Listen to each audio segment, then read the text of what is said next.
Assalamu alaikum students, I am Samra Batul and it's BS Zoology second semester class. The subject name is Algebra and Trigonometry. और आज का topic जो है आज के lecture का वो है geometric progression. Sequences and series जो टॉपिक है लास्ट लेक्चर से वो स्टार्ट हुआ. इस टॉपिक पे 2 लेक्चर्स हैं और मैंने आपको बताया था कि सीक्वेंसेस एंड सीरीज़ में 3 तरह की सीक्वेंस के बारे में बात करेंगे. एक अरिथमेटिक सीक्वेंस, एक ज्योमेट्रिक सीक्वेंस और एक हार्मोनिक सीक्वेंस. तो लास्ट जो आपका लेक्चर था वो अरिथमेटिक सीक्वेंस या अरिथमेटिक प्रोग्रेशन के बारे में था. उसमें कुछ क्वेश्चंस रह गए थे जो आज हम करेंगे और उसके बाद जो है हम इंशाल्लाह ज्योमेट्रिक सीक्वेंस के बारे में बात करेंगे. तो जो आज के लेक्चर का पहला क्वेश्चन है, find the sum of 20 terms of the series whose rth term is 3r + 1. इससे पहले थोड़ा सा आपको याद करवा दूं कि अरिथमेटिक सीक्वेंस कैसी है जिसमें कॉमन उसकी यानी इस तरह की वो सीक्वेंस होगी. एक a1 है, सेकेंड टर्म उसकी a1 + d होगी, थर्ड टर्म a1 + 2d या a2 + d आप लिख सकते हैं, एंड सो ऑन. उसकी लास्ट टर्म होगी a1 + n-1d. ये जो लास्ट टर्म है ये an है, राइट. एक चीज़ तो ये हम लोगों ने की थी, फिर उसके बाद अरिथमेटिक मीन फाइंड आउट करना सीखा था, उसका फॉर्मूला आपको बताया था. और दूसरी क्या चीज़ बताई थी आपको कि अरिथमेटिक जो सीरीज़ है उसका मतलब क्या है, अरिथमेटिक सीक्वेंस की टर्म्स को ऐड कर देना. तो उसका फॉर्मूला आपको करवाया था Sn = n/2 2a + n-1d. Just you have to put the values in this formula and find the sum of the series. बजाय इसके कि आप उसकी टर्म्स को 1 by 1 ऐड करें, आप इस फॉर्मूले में वैल्यूज पुट करके भी फाइंड आउट कर सकते हैं. और इसमें सम है, नंबर ऑफ सीक्वेंस है, फर्स्ट टर्म है और कॉमन डिफरेंस है. तो इन चीज़ों में से अगर कोई एक चीज़ मिसिंग है तो आप वो फाइंड कर सकते हैं. अगर सम फाइंड करना है तो सम फाइंड करें. अगर नंबर आप फाइंड करना चाहते हैं यानी आपको सम गिवन है और difference of first term given है and you have to find the number of the sequence, तो कि कितनी टर्म्स हैं उसके अंदर प्रेजेंट, तो आप वो भी इजीली फाइंड कर सकते हैं. तो इस फॉर्मूले को यूज़ करते हुए हम आज के क्वेश्चंस करेंगे. पहला आपका क्वेश्चन क्या है, find the sum of 20 terms. Now here n = 20 और एक आर्थ टर्म आपको गिवन है 3r + 1. यानी ये फॉर्मूला उसका ये है. इस सीक्वेंस से आपकी जो है सीक्वेंस जो है वो चल रही है और उसकी 20 टर्म्स को, फर्स्ट 20 टर्म्स को आपने ऐड करके उसका आंसर बताना है. तो first of all right AR = 3r + 1. तो nth टर्म क्या होगी, AN = 3n + 1 where n = 1 2 3 4 so on 20 तक, क्योंकि हमें सिर्फ 20 तक चाहिए, वैसे तो ये so on जा रही है आगे. फर्स्ट टर्म क्या आ गई आपके पास, फॉर्मूले में वैल्यू पुट की 4, second term 7, third term 10 and so on. तो 20 it is an arithmetic series. 4 + 7 + 10 + so on 20 terms इसकी जो है आपने वो ऐड करनी है. अब यहाँ इस अरिथमेटिक सीरीज का डी क्या है, डी कैसे फाइंड आउट करते हैं, दो जो कंसेक्टिव टर्म्स हैं उनका डिफरेंस लेके. तो 7 - 4 = 3. Clearly you can see that 10 - 7 = also 3, क्योंकि अरिथमेटिक सीरीज है, राइट. तो डी आपके पास आ गया 3, a = 4 एंड n = 20. 3 चीज़ें आपके पास हैं. Fourth one you have to find, यानी आप सम फाइंड करना है S20. फॉर्मूला क्या है, Sn = n/2 2a + n-1 × d. Now put the value of n, a and d in this formula and find Sn. Here n = 20, a = 4 and d = 3.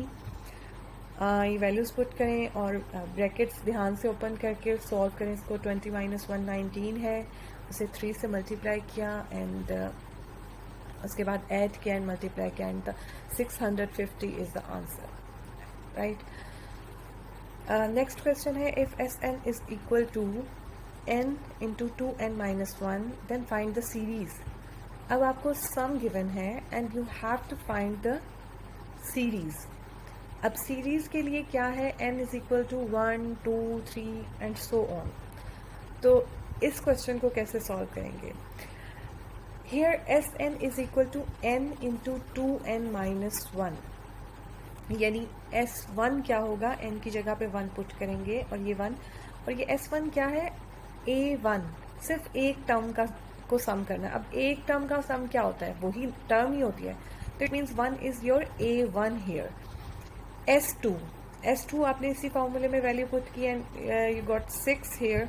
अब 6 क्या है, यहाँ पर A1 और A2 को ऐड करने के बाद जो आंसर आता है इट इज 6। तो A1 क्या था, 1 था, सही है ना, A1 1 है, आपने पहले फाइंड कर लिया। तो A2, ये सारी कैलकुलेशंस यहाँ पर गिवन है। देखें, S1 फाइंड किया, S2 फाइंड किया, S3 फाइंड किया। Now S1 is equal to 1, it means A1 is equal to 1, S2 is equal to 6 means A1 plus A2 is equal to 6, क्योंकि S2 का क्या मतलब है, फर्स्ट टू टर्म्स का सम। तो A1 की जगह उसकी वैल्यू पुट करें और A2 भी फाइंड कर लें। S3 क्या है, आपने S3 भी 15 था, इसका मतलब A1 plus A2 plus A3 is equal to 15। A1 और A2 की वैल्यू आपने फाइंड आउट कर ली, you can easily find the value of A3। 3 terms हमने फाइंड कर ली, दैट्स इट। और ज़्यादा फाइंड करने की ज़रूरत नहीं है, जस्ट आप जो सीरीज़ लिखते हैं 1 प्लस 5 प्लस 9 प्लस। अच्छा, अब अगर मैं आपसे कहूँ कि एक और टर्म फाइंड करें तो आप कैसे उसको फाइंड करेंगे? S4 को यूज़ करके। ठीक है, S4 को यूज़ कर लें, या आप ये अरिथमेटिक सीरीज़ है 1 प्लस 5 प्लस 9, तो नेक्स्ट टर्म क्या होगी, उसमें 4 ऐड कर दें, 30 से नेक्स्ट होगी 17 एंड सो ऑन।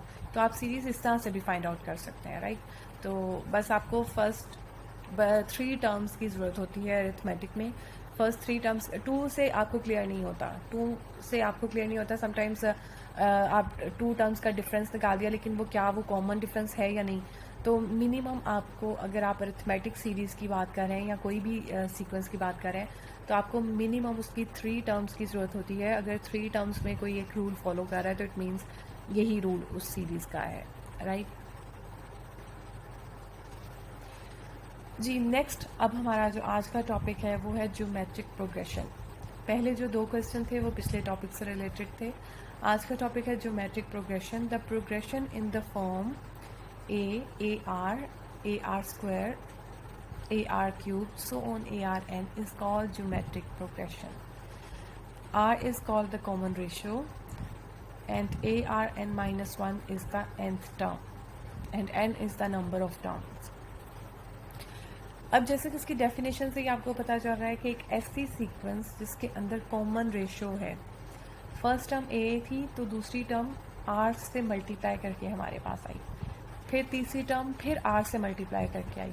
तो ये जो R है it is called common ratio, और ये हर टर्म में यानी हर जो प्रीसीडिंग टर्म है उसको R से मल्टीप्लाई करके हमारे पास सक्सेसिव टर्म आएगी। तो क्वेश्चन सॉल्व करते हैं, उससे आपको क्लियर पता चलेगा। Find the 5th term of the GP। अब ये जो GP है इट मीन्स ज्योमेट्रिकल प्रोग्रेशन, या ज्योमेट्रिक सीक्वेंस भी यही चीज़ होती है, कुछ भी वो यूज़ कर सकता है। ये ज़रूरी नहीं होता कि ये लिखें कि GP है या AP है या HP है, ये यूजुअली आपको खुद फाइंड आउट करना होता है। तो आपने अरिथमेटिक प्रोग्रेशन तो देखी है, अब आप ज्योमेट्रिक प्रोग्रेशन देखें, आपको डिफरेंस पता चल जाएगा। ये आपने खुद चेक करना होता है कि क्या ये कौन सी वाली प्रोग्रेशन है। अब इसकी 3 टर्म्स गिवन है, 3, 6 और 12। अब 3 से 6 के दरमियान कितना डिफरेंस है, 3 का। 6 से 12 के दरमियान कितना डिफरेंस है, 6 का। तो इसका मतलब ये अरिथमेटिक तो नहीं है। तो फिर क्या ये ज्योमेट्रिक है? हाँ, ये ज्योमेट्रिक है। 3 को 2 से मल्टीप्लाई करके 6 आ जाता है, 6 को 2 से मल्टीप्लाई करके 12 आ जाता है। तो 2 is the common ratio here. तो first of all you have to जज कि आपकी ये जो सीक्वेंस है ये कैसी है। फिर उसके बाद जब आप एक दफ़ा जज कर लेते हैं, फिर आपने फॉर्मूले में here A1 is equal to 3, A2 is equal to 6, A3 is equal to 12, R is equal to A2 over A1 which is equal to 2, using AN is equal to A1 RN minus 1। Formula है कोई सी भी term find out करने का, मतलब आप direct 5th term find कर रहे हैं यहाँ पर 4th टर्म निकाले बगैर, या अगर आप यहाँ तो इजी है कि आप 4th निकालें और फिर 5th निकालें, लेकिन अगर आपको 20th टर्म कहा जाता है या 25th टर्म या इससे भी बड़ी टर्म आपको कहा जाता है कि फाइंड आउट करें, तो फिर आपको इस फॉर्मूले में वैल्यू पुट करनी बेटर लगेगी बजाय इसके कि आप सीक्वेंस को करें, सारी सीक्वेंस फाइंड आउट करें, राइट। तो ये फॉर्मूला है आपके पास, A N is equal to A1RN-1, N की जगह पर 5 पुट कर दें, आर की जगह पे 2, ए की जगह पे 3। अच्छा, समटाइम्स मैं सिर्फ ए लिखूंगी, समटाइम्स A1 लिखूंगी। In both cases A is the first term of the sequence, ठीक है, चाहे उसको A1 लिखते हैं या ए लिखते हैं। जब हम A2 A3 की बात कर रहे होते हैं तब A1 लिख देते हैं ताकि बेटर अंडरस्टैंडिंग हो जाए कि ये फर्स्ट टर्म है, लेकिन अगर आप खाली ए लिख रहे हैं तो भी अंडरस्टूड है कि ये फर्स्ट टर्म ही है। तो आपने 5th टर्म निकाल ली 48, और वैसे भी अगर आप इसको कैलकुलेट करें तो आपकी 48 ही निकलेगी। 12 2 24, 24 2 48, राइट। तो इस तरह अगर आपको और बड़ी टर्म भी फाइंड आउट करनी हो तो आप इजीली फाइंड आउट कर सकते हैं। नेक्स्ट क्वेश्चन है, find AN if A4 is equal to 8/27 and A7 is equal to -64/729। अब बजाय सीक्वेंस देने के उसने दो टर्म्स आपको दे दी हैं, A4 और A7, और ये भी बता दिया है कि ये एक ज्योमेट्रिक प्रोग्रेशन है। अब आपने AN फाइंड करनी है, यानी जनरल फार्मूला उसका फाइंड आउट करना है। जनरल फार्मूले के लिए आपको क्या चाहिए, फर्स्ट टर्म भी चाहिए और R भी चाहिए, और दोनों चीज़ें यहाँ पर गिवन नहीं है। आपने ये जो टर्म्स गिवन हैं इनको यूज़ करते हुए अपनी अननोन जो वैल्यूज़ हैं वो फाइंड आउट करनी है। As AN is equal to A1RN-1, so A4 is equal to A1R3, which is equal to 8/27 given है आपको, and A7 is equal to A1R6 is equal to -64/729। Now divide करें आप, A7 को A4 से divide कर दें। जब हम A7 को A4 से डिवाइड करेंगे तो हमारे पास क्या आ जाएगा, इक्वेशन एक बनाएं, A7 डिवाइडेड बाई A4, और एक साइड पे उसकी वैल्यूज़ लिख दें, दूसरी साइड पे उसका फॉर्मूलाज लिख दें जैसे कि यहाँ पे गिवन है। उसके बाद जब आप कटिंग करेंगे तो R3 इज़ इक्वल टू, अच्छा यहाँ पर ये बस एक चीज़ जो ध्यान रखनी है आपने, A7 ऊपर था तो A7 की वैल्यू -64/729 आ गई। A4 नीचे है तो इसकी वैल्यू कैसे आएगी, उल्टा देंगे, क्योंकि ज़ूलॉजी के बच्चे हैं इसलिए मैं कोशिश करती हूँ कि हर चीज़ डीपली एक्सप्लेन करूँ। फिर भी अगर आपको कोई कन्फ्यूजन हो तो आप मुझसे पूछ सकते हैं व्हाट्सएप पे, ठीक है। तो A4 क्योंकि नीचे था इसलिए इसकी फ्रैक्शन को हम उलट देंगे, और उसके बाद आपने कटिंग करनी है। सिंपल कैलकुलेटर की हेल्प से भी आप लोग कर सकते हैं, आजकल कैलकुलेटर्स हैं जिसमें फ्रैक्शन में आंसर आ जाता है, वरना आम तो अगर आप कैलकुलेटर में करेंगे तो फिर पॉइंट डेसिमल में आंसर आएगा ना, डेसिमल में नहीं आपने निकालना, तो फ्रैक्शन में आपने निकालना। तो R3 आपके पास आ गया -8/27। अब दोनों साइड का क्यूब रूट ले लेंगे, या आप इस तरह से भी लिख सकते हैं -2/3। 2 की पावर 3 भी 8 होती है, 3 की पावर 3 भी 8 होती है, माइनस की पावर 3 भी माइनस होती है। सो या आप सिंपली कैलकुलेटर की हेल्प से इसका क्यूब रूट भी निकाल सकते हैं। कैलकुलेटर में फ्रैक्शन लिखना भी का भी ऑप्शन होता है, आप -8/27 लिख सकते हैं, और x की पावर 1/3 जो होता है वो इसका क्यूब रूट लेने का भी ऑप्शन होता है, ठीक है। तो आप यहाँ कोई भी पावर ले सकते हैं, 1/3, 1/6 या 1/8।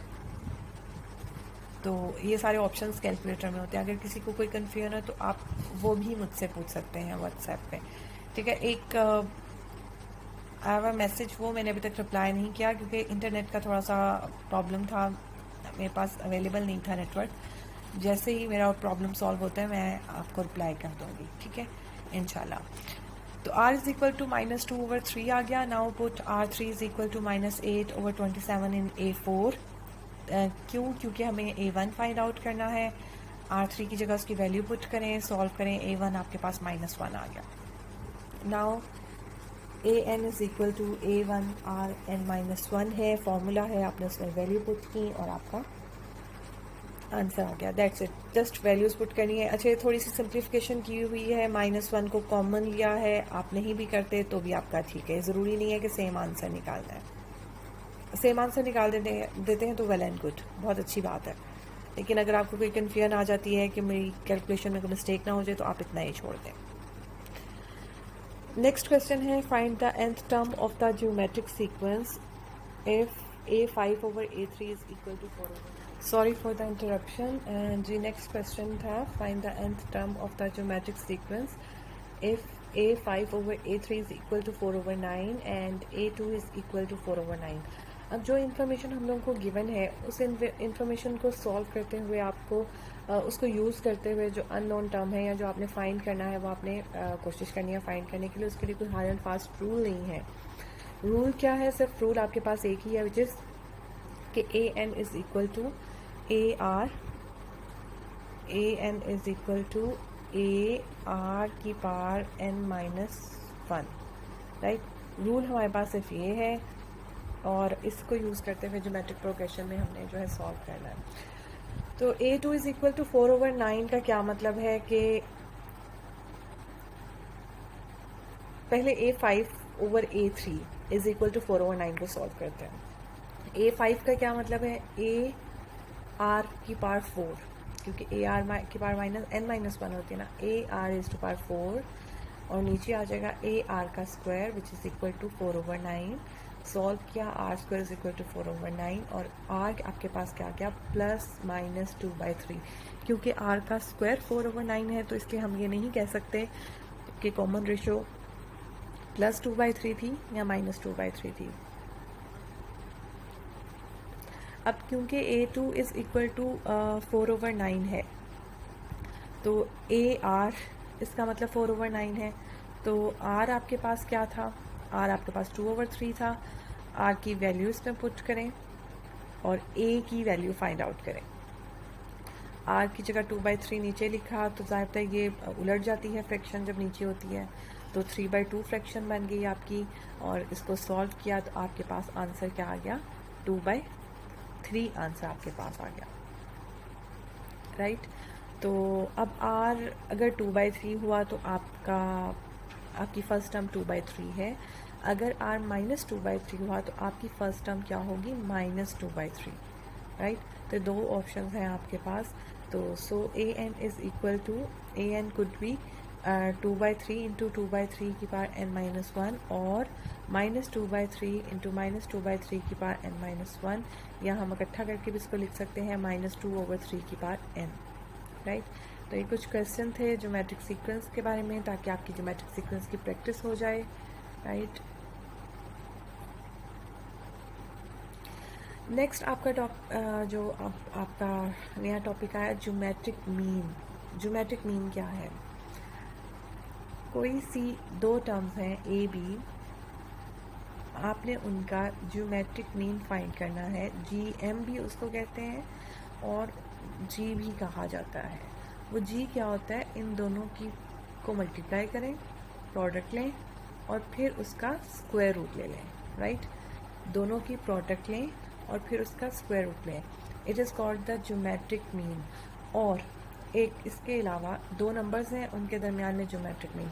नाउ ए जी और बी, ये तीन नंबर जो हैं ये एक ज्योमेट्रिक प्रोग्रेशन में होंगे, यानी इन दोनों की कॉमन रेशो, इनके दो कंसेक्टिव की ए और जी की और जी और बी की कॉमन रेशो सेम होगी।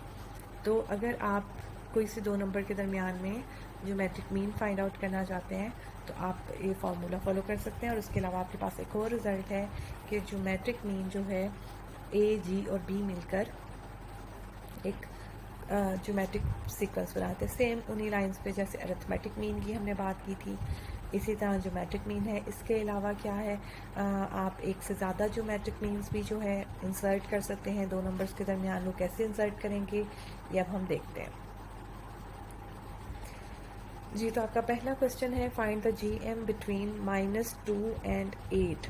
-2 और 8 के दरमियान में जी एम फाइंड करना है। हेयर जी का फॉर्मूला आपने जस्ट पुट किया, मल्टीप्लाई किया, स्क्वायर रूट लिया, -16 का स्क्वायर रूट क्या आपके पास आया? +-4 आयोटा। तो आ सकता है 4, आपने कॉम्प्लेक्स नंबर सीखे हुए हैं, या कॉम्प्लेक्स में भी आपके पास आ सकते हैं आंसर्स, ठीक है। नेक्स्ट आपका क्वेश्चन क्या है? -2 आयोटा एंड 8 आयोटा। ये आयोटा वही है स्क्वायर रूट ऑफ -1।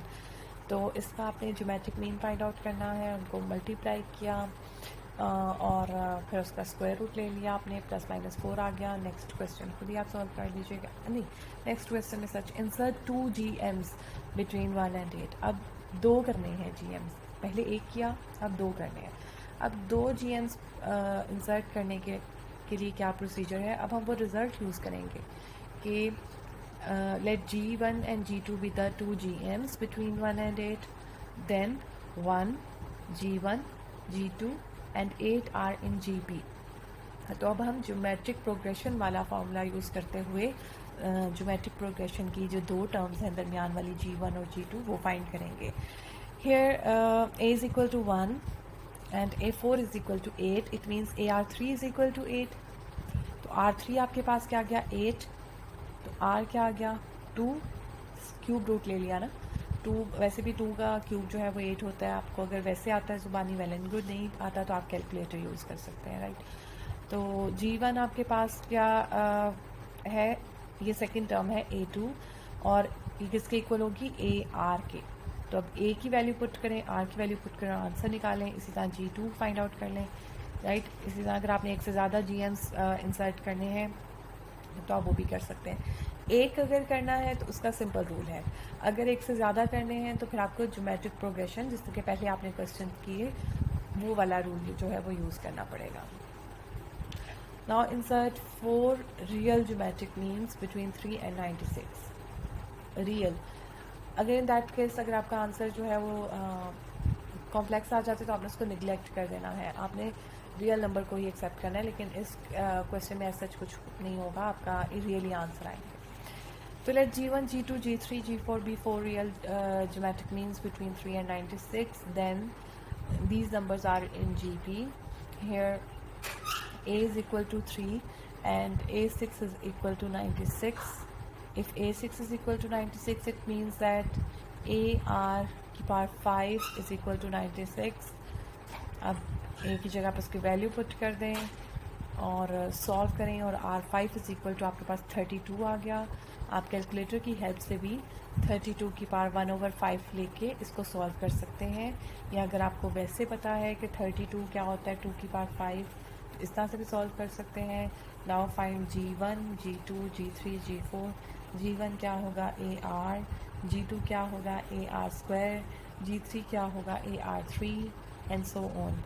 आप वैसे पावर्स का तो पता ही है ना आप लोगों को, पावर्स क्या होती हैं। 2 की पावर 3 का क्या मतलब है 2 multiply by 2 multiply by 2, right. ये तो सिंपल सी चीज़ है, लेकिन फिर मैंने कहा आपको क्लियर कर दूँ, आप कैलकुलेटर की हेल्प से भी पावर्स ले सकते हैं। उधर कैलकुलेटर में ना इस तरह से होता है, ये लिखा हुआ x की पावर y, इसका मतलब होता है पावर्स। उसमें ये होता है आपके पास ऑप्शन होता है 2 और फिर एक ऊपर आता है, आप उधर 3 लिखेंगे तो आपका आंसर आ जाएगा। या वो इधर 3 नहीं आता, वो इस तरह करके आता है, आई थिंक सो ऐसे। किसी कैलकुलेटर में किसी तरह से होता है, किसी में किसी तरह से होता है। तो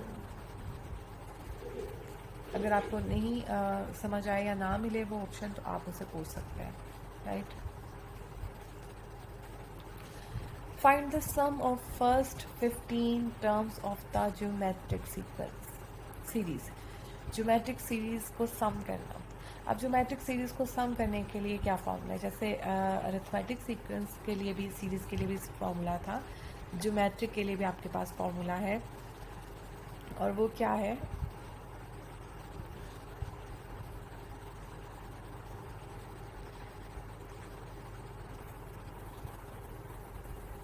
Sn is equal to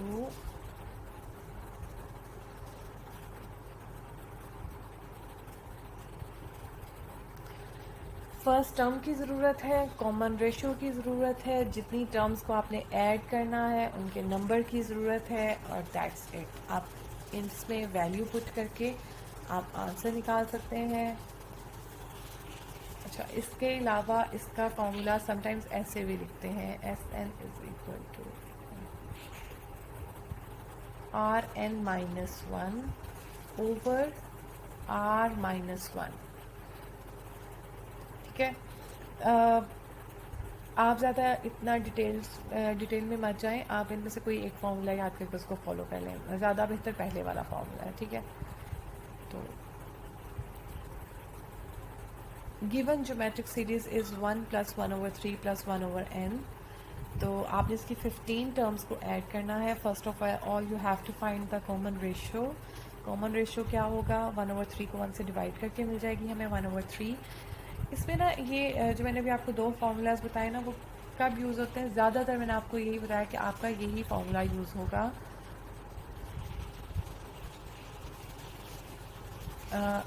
ये वाला, ये फार्मूला कब यूज़ होता है, when r is less than 3, और r यूजुअली हमारा लेस देन 3 ही होता है, यूजुअली, ज़रूरी नहीं है कि हमेशा हो। अगर r जो है आपका ग्रेटर देन 1 होगा तो फिर आप दूसरे वाला फार्मूला यूज़ करेंगे, जो मैंने दूसरा फार्मूला आपको लिखा है ना, ARn⁻⁻1/r-1 के इक्वल होगा। तो फिर ये फार्मूला, अगर r बड़ा है तो r-1 करना है, अगर r छोटा है तो 1 - r करना है। बस ये इसमें थोड़ा सा है, लेकिन ज़्यादातर जो है r आपका लेस देन 1 ही होता है और आप यही वाला फार्मूला यूज़ करते हैं। तो here n is equal to 15, r is equal to 1/3 and a is equal to 1. Now put the value of all these a, r and n in the formula and then solve it, simplify it. अब simplify करने के लिए एक तरीका, तो अब जैसे यहाँ पर देखें 1 आ गया, 1 - 1/3 की पावर 15, 1 - 1/3। फॉर्मूले में वैल्यू पुट करना तो आसान है, लेकिन इसकी कैलकुलेशन जो है वो थोड़ी सी ट्रिकी हो जाती है, क्योंकि अगर आप 3 की पावर 15 कैलकुलेटर से फाइंड करते हैं तो वो एक काफ़ी बड़ा सा नंबर आएगा। तो आप उससे पहले इसको थोड़ा सा सिंप्लीफाई कर लें, ताकि 3 की पावर 15 अगर कहीं से ख़त्म होता है तो हो जाए। जैसे कि यहाँ पर किया हुआ है, 1 - 1/3 की पावर 15 को ऐसे ही लिख दिया, एलसीएम लेके नीचे वाले को सॉल्व कर लिया। 1 - 1/3 विच इज़ इक्वल टू 2/3, क्योंकि नीचे है इसलिए ये उलट जाएगा, 3/2 बन के इसके साइड पे आ जाएगा।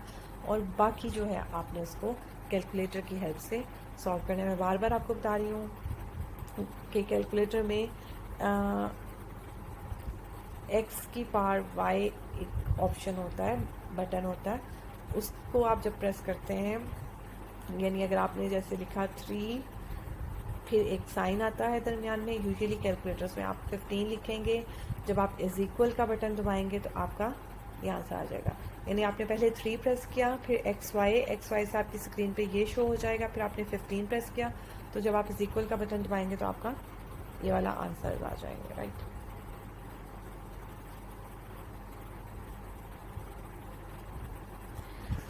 नेक्स्ट अगेन एक ज्योमेट्रिक सीरीज़ है and you have to find sum of the series. अब ये सीरीज़ क्या है, इन्फिनिट। इसमें आपको टर्म्स नहीं बताई गई, ठीक है। ज्योमेट्रिक सीरीज़ में एक चीज़ ज़्यादा है अरिथमेटिक मीन से, और वो ये है कि अगर इन्फिनिट सीरीज़ हो जाए तो फिर आपने उसकी वैल्यूज़ को सम कैसे करना है, क्योंकि n तो है ही, पता ही नहीं है आपको, तो फिर आप कैसे सम करेंगे। उसके लिए एक और फार्मूला है, और वो फार्मूला क्या है,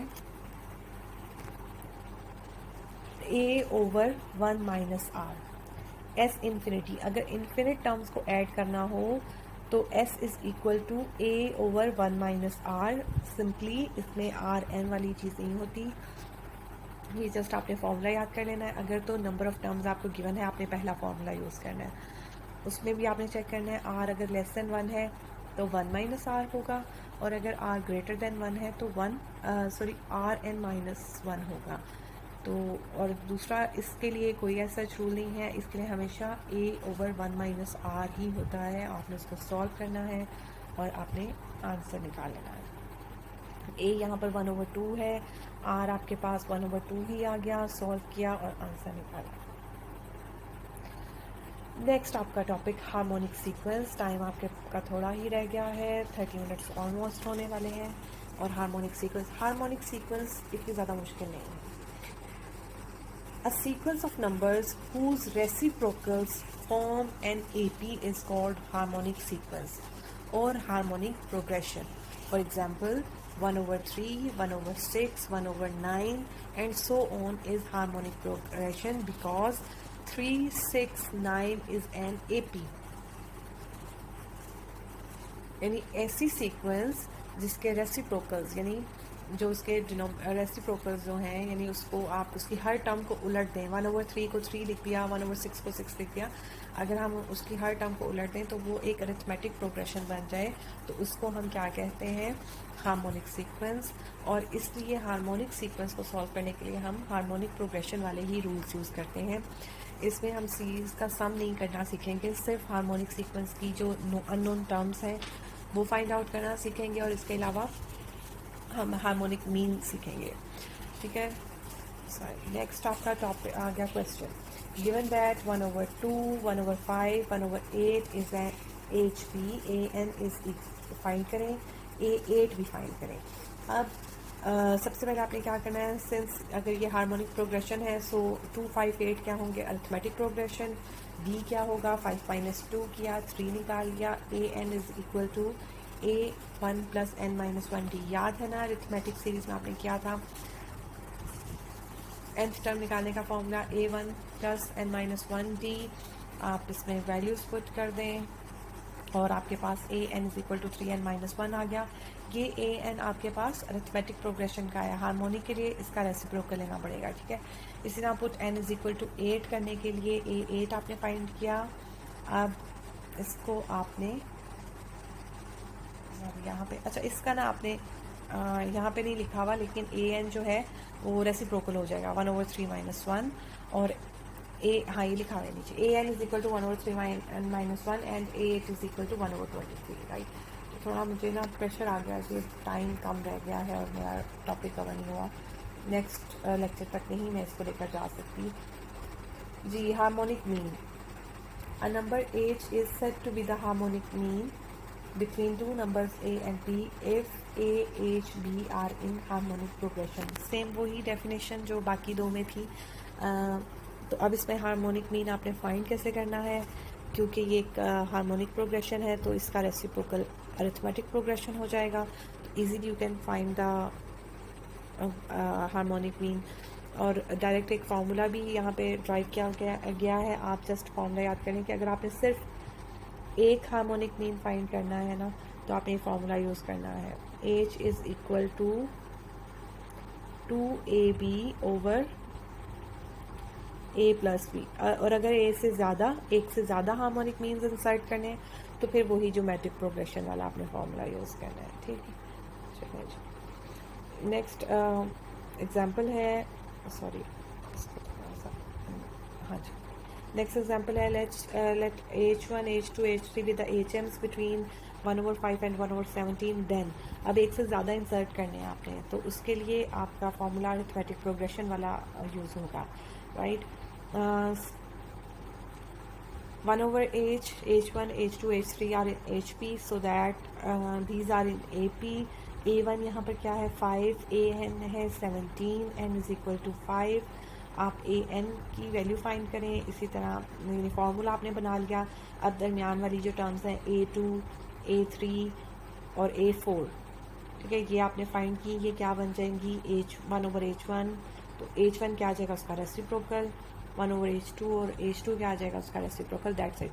यानी इसमें कोई नई चीज़ नहीं है, नई चीज़ सिर्फ ये है कि आपने उसके रेसिप्रोकल्स को डील करना है, और वो अरिथमेटिक प्रोग्रेशन है, और अरिथमेटिक प्रोग्रेशन के सारे फार्मूलाज आपको आते हैं। जी, फाइंड AGH, एक नया रूल आपके पास आ गया कि अरिथमेटिक मीन, ज्योमेट्रिक मीन और हार्मोनिक मीन का रिलेशन क्या है। Arithmetic mean is greater than geometric mean is greater than harmonic mean. ठीक है, कोई से दो नंबर का अगर आप अरिथमेटिक मीन, ज्योमेट्रिक मीन या हार्मोनिक मीन निकालते हैं तो उसका ये रिलेशन होता है कि अरिथमेटिक मीन ज्योमेट्रिक मीन से बड़ा होता है, और सबसे छोटा कौन सा होता है, हार्मोनिक मीन। ये वेरीफाई भी कर सकते हैं आप, ये दो नंबर्स आपको गिवन है, एक क्वेश्चन सोल्व हुआ है, एक क्वेश्चन आपने खुद सॉल्व करके वेरीफाई कर लेना है, दैट्स इट। फॉर्मूले यूज़ करने हैं जस्ट, और कुछ नहीं है। जी, एक सिर्फ आपका क्वेश्चन रह गया है, if the numbers are in harmonic sequence find K। अगर ये नंबर्स हार्मोनिक सीक्वेंस में है, इट मीन्स उसके जो रेसिप्रोकल हैं अरिथमेटिक प्रोग्रेशन में होंगे, as we know that AM is equal to A + B/2। तो इसमें हम वैल्यू पुट करेंगे, और फिर क्योंकि दरमियान वाला जो है मीन है ना, तो उस रिज़ल्ट को यूज़ करते हुए हम इसको सॉल्व कर लेंगे, बजाय इसके कि वो इतनी लंबी कैलकुलेशन करते हैं, हम डी फाइंड करते हैं एंड ऑल दैट थिंग्स, ठीक है। तो A M is equal to A plus B over 2 है, और ए एम यहाँ पर क्या है 2k+1 इक्वेशन बन गई, उसको सॉल्व किया और k इज़ इक्वल टू 3 आपने फाइंड आउट कर लिया। ओके जी, सीक्वेंस और सीरीज़ के बारे में इतना ही। ये एक नया टॉपिक है, आई थिंक सो आपने 9th-10th में नहीं पढ़ा हुआ। आप इसकी अच्छे से प्रैक्टिस करें, और कोई भी आपका इससे रिलेटेड क्वेश्चन है तो आप मुझसे पूछ सकते हैं। कैलकुलेटर यूज़ करने में आपको कोई डिफ़िकल्टी आ रही है तो वो भी पूछ सकते हैं। ओके जी, थैंक यू सो मच। अल्लाह हाफिज़, टेक केयर।